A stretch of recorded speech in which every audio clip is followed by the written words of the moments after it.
हो सकती है, अलग कलर के होते हैं, कोई रेड कलर का होता है, ओके। और उसको आप निकालते हो तो अंदर इन माय बॉडी, ओके, वो मेरे बॉडी में एंटर हो जाएगा और मेरे को शॉक लगेगा। और इसीलिए इस काम में इंसुलेटर यूज वो बहुत ही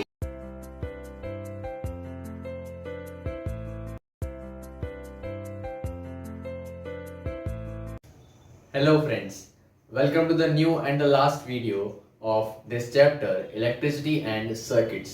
So in this video, we are going to discuss about an important terms or related to electricity. Okay, and that is conductors and insulators. ये बस कंडक्टर वाला कंडक्टर नहीं है, it's a different thing. तो ये क्या है? चलो थोड़ा डिस्कस करते हैं पहले कि अभी तक हमने क्या पढ़ा और उसके अंदर से शायद ये टॉपिक तक हम पहुंच जाएंगे। तो जो हमने पहले सर्किट बनाया था, ठीक है, उसमें हमने जो वायर्स लिए थे, ठीक है, वो 4 पीस ऑफ वायर्स थे जिसको हमने कनेक्ट किया था। तो वायर की बजाय हम अगर कॉटन का कोई थ्रेड ले लेते, तो कोई रस्सी ले लेते पतली वाली, तो भी चलता, ठीक है। सेम एज हम कोई दूसरी चीज ले लेते, अगर हमको स्विच बनाना था तो हम हमारा पेंसिल ले सकते थे, या पेन का जो ऊपर वाला उसका कैप होता है वो ले सकते थे और उसको बांध देते थे वहां पे, तो भी हो सकता था। तो हम वो चीज कर सकते थे। Even you can try it, आप वो करके भी देख सकते हो, ओके, कि होता है या नहीं। मतलब बल्ब ग्लो हो जाता है तो कोई प्रॉब्लम नहीं है, बट बल्ब ग्लो नहीं होता है तो हमको कुछ सोचना चाहिए कि हमने वो चीज क्यों नहीं ली, या तो फिर कॉटन थ्रेड लगाने से बल्ब ग्लो क्यों नहीं कर रहा था, ओके। तो यही टॉपिक, यही बातें हमको इस टॉपिक तक लेके आती है कि conductors and insulators. Now what is conductors and what is insulators. तो ये सारी चीजें आप जब करोगे, समझोगे, अलग अलग चीजों को स्विच की जगह पे रख के ट्राई करोगे उसको ऑन ऑफ करने का, तो वो काम नहीं करेगा, ओके। बहुत स्पेसिफिक चीजों में ही बल्ब ग्लो करेगा। तो इसका मतलब ये हुआ, ये करने के बाद आपको समझ आएगा कि वो जो स्पेसिफिक चीजें हैं जिससे बल्ब ग्लो करता है, they all are metals, okay, they all are metals. मतलब मेटल की कोई चीज है तभी बल्ब ग्लो करेगा। बाकी प्लास्टिक ले लो, रबर ले लो, वुड ले लो, कुछ भी हो आपके पास, बट वो बल्ब ग्लो करेगा नहीं, ठीक है। अब जो आप पिछला वीडियो याद करो, उसमें हमने इलेक्ट्रिक स्विच बनाया था। तो इलेक्ट्रिक स्विच के अंदर जो थर्मोकोल शीट था, थर्मोकोल शीट के अंदर तो वो तो मेटल है नहीं, तो उसमें तो हमको क्या है कि इलेक्ट्रिसिटी पास नहीं होगा, इलेक्ट्रिक करंट। बस हमने जो सेफ्टी पिन लिया था, ड्राइंग पिन लिया था, तो ड्राइंग पिन, सेफ्टी पिन, ये सारी चीजें अल्टीमेटली तो मेटल की बनी हुई है। ड्राइंग पिन का ऊपर का जो पोर्शन है दैट्स अ डिफरेंट थिंग, कि वो दूसरे मटेरियल से बना है, बट जो मेन पोर्शन है that is made up of metals, okay. तो इसीलिए हम वायर्स को वहां पे कनेक्ट करते थे। इसीलिए जो सेफ्टी पिन था उसके अंदर से भी इलेक्ट्रिक करंट पास होता था। Why? Because that was metal. हमने sorting of materials into group वो वाले चैप्टर में देखा था कि एक टाइप के एक प्रॉपर्टी थी, उसको बोला जाता था लस्ट्रस प्रॉपर्टी, ओके। क्या बोलते थे? अपीयरेंस में आता था वो लस्ट्रस प्रॉपर्टी, मतलब कि जो मेटल है, जो मटेरियल है, वो शाइन करता है। तो अब मेरे को ऐसा लग रहा है कि जो शाइनी मटेरियल्स थे सारे, जो लस्ट्रस सरफेस था जिनका, वो सारे अल्टीमेटली थे तो मेटल्स। तो वो सारे मेटल्स हम इस काम में यूज कर सकते हैं। मतलब इतना समझ आ गया मेरे को कि जो मेटल्स हैं उसमें से इलेक्ट्रिक करंट पास करवा सकते हैं। जो मेटल्स नहीं है, मतलब प्लास्टिक हो गया, वुड हो गया, रबर हो गया, एवरी लिटिल थिंग, ओके, वो सब में इलेक्ट्रिसिटी पास नहीं होगा, ओके।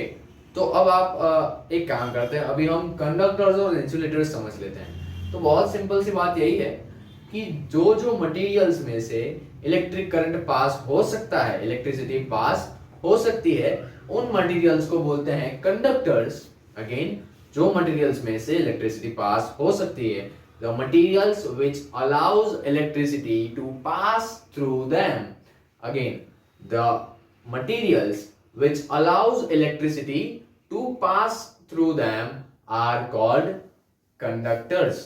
And insulators हम समझ गए होंगे, the materials which do not allow the electric current to pass through them are called insulators. तो मैं इधर ये डेफिनेशन एक बार लिख देता हूं ताकि आपको काम आएगी, आप नोट डाउन कर सकते हो।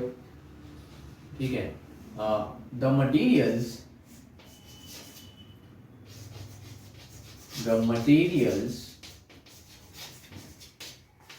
which are allowed electric current to pass through them are called conductors। And दूसरा डेफिनेशन लिख देते हैं, द मटीरियल्स, आपको भी साथ में लिखना है, आप लिख सकते हो, the materials which do not allow electric current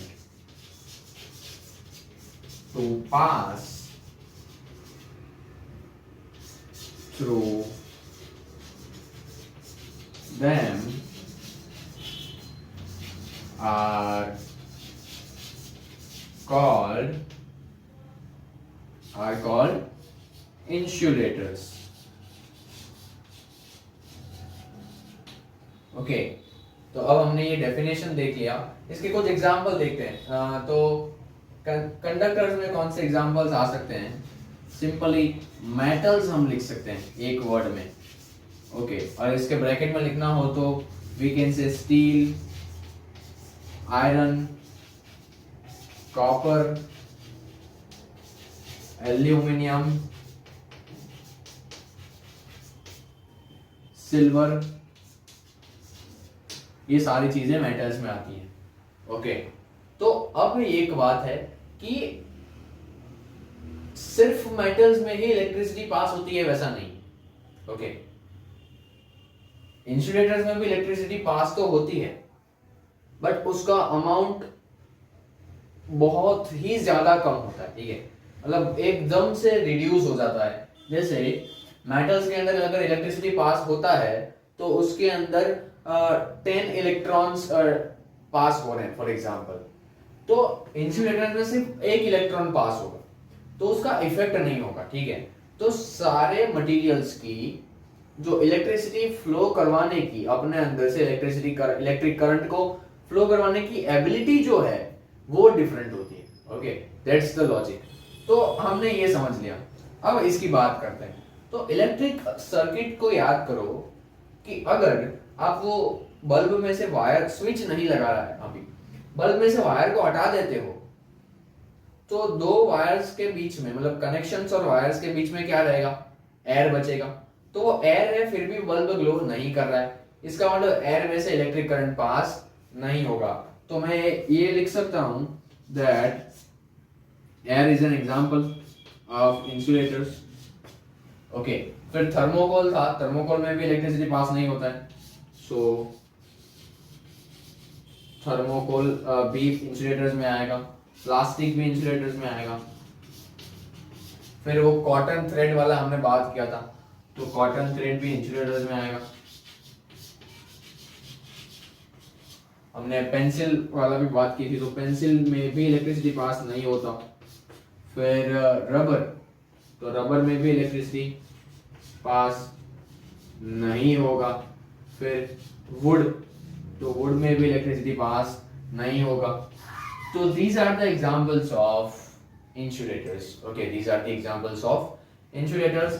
Now, और एक चीज इंपॉर्टेंट वाली कि ह्यूमन बॉडी जो है, हमारा बॉडी जो है, that is conductor of electricity. मैंने इसलिए अभी बताया कि सिर्फ मेटल्स में ही इलेक्ट्रिसिटी पास होती है वैसा नहीं है, डिफरेंट मटेरियल्स की इलेक्ट्रिक करंट फ्लो करने की एबिलिटी डिफरेंट होती है। तो we have that ability to pass the electricity from us और जिस टाइम पे इलेक्ट्रिक करंट और इलेक्ट्रिसिटी हम हमारे बॉडी के अंदर एंटर करती है, हमको उसी टाइम शॉक लगता है। ओके, हमको उसी टाइम शॉक लगता है, मतलब we are the conductors of electricity. इसीलिए हमको बहुत ही ख्याल रखना चाहिए। और हम इधर लिख सकते हैं, हम इधर इंक्लूड भी कर सकते हैं ह्यूमन बॉडी। ह्यूमन बॉडी, ठीक है। तो human body is also a good conductor of electricity. Not only human body, we can say living organisms. सारे लिविंग ऑर्गेनिजम्स जो हैं वो सब के बॉडी के अंदर इलेक्ट्रिसिटी पास हो सकती है, ठीक है। तो ये हमको ख्याल रखना चाहिए। तो this is all about conductors and insulators. आपने मेटल्स ये सारे तो देखे, इंसुलेटर कहीं देखे? ओके, आई होप ये सारे देखे होंगे, पर एक्चुअली यूज में तो मैं आपको बताऊं कि जो वायर्स होते हैं ना, हमने जो वायर्स कनेक्शंस में लिए थे, तो वायर्स कुछ अलग अलग कलर के होते हैं। कोई रेड कलर का होता है, कोई ब्लू कलर का होता है, कोई ग्रीन कलर का होता है। तो जो कलर वाला ऊपर का मटेरियल है, ओके, और उसको आप निकालते हो तो अंदर आपको कॉपर वायर मिलता है, ठीक है।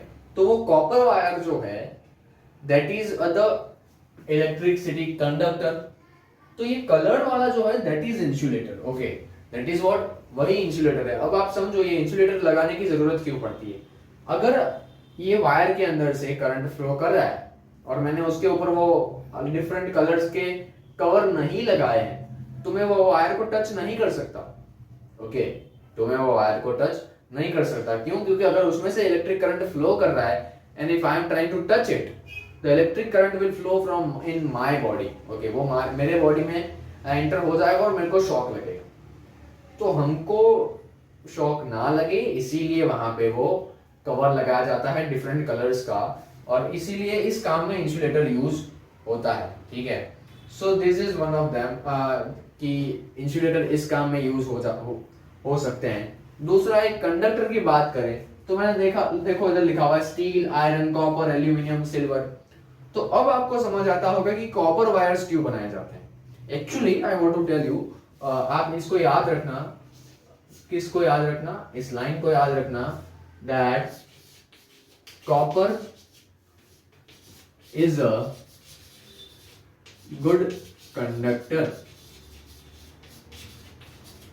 Of electricity. ओके, कॉपर जो है वो बहुत ही अच्छा गुड कंडक्टर, मतलब उसके अंदर इलेक्ट्रिसिटी को फ्लो करवाने की एबिलिटी बहुत ही ज्यादा अच्छी है।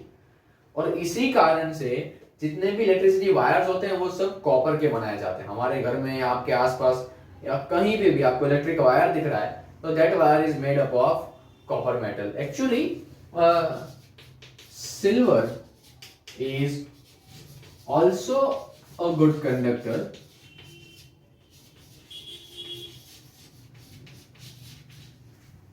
of electricity